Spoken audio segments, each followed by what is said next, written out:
what is Trump's stance when it comes to Taiwan?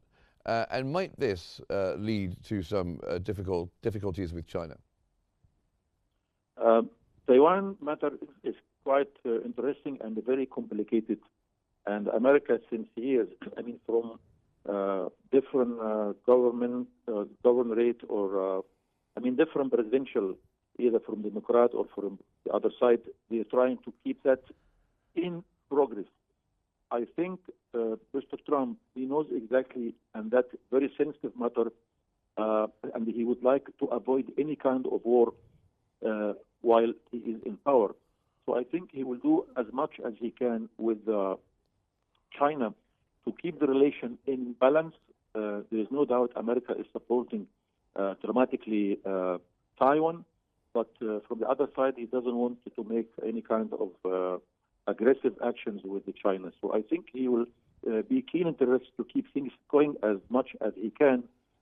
Till in the future, what will happen, something can be a magic, but I think he is avoiding any kind of war or exaggerating the situation. So he will keep a balance between his relation with China mainly and Taiwan as well.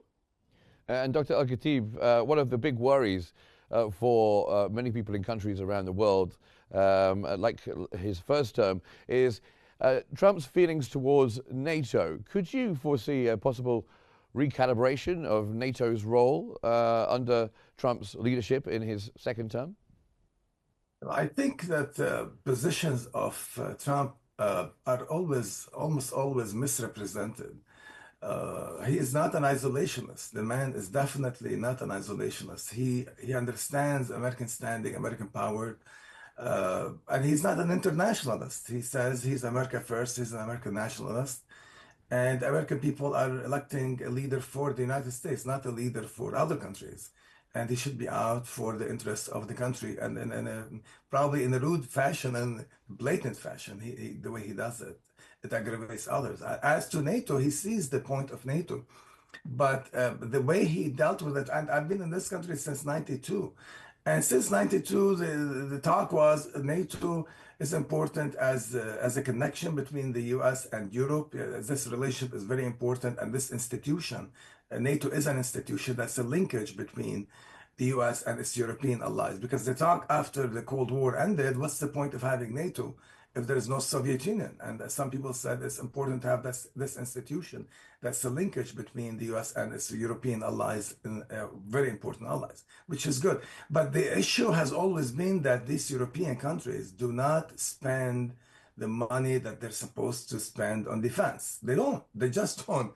And why they don't? Because they're free riders. They think, okay, well, they can count on the US, and the US has always been frustrated. But for the sake of being nice and diplomatic, they don't push these countries. Why a country like Germany, that's an economic powerhouse, does not spend enough on defense? Why? They should. They have the money. They have the economy. Why? Because they count on the U.S. And that frustrated Americans through the decades, not years, decades. And then Trump came and made it an issue. He said, look, you have to spend as you promised. Spend your share.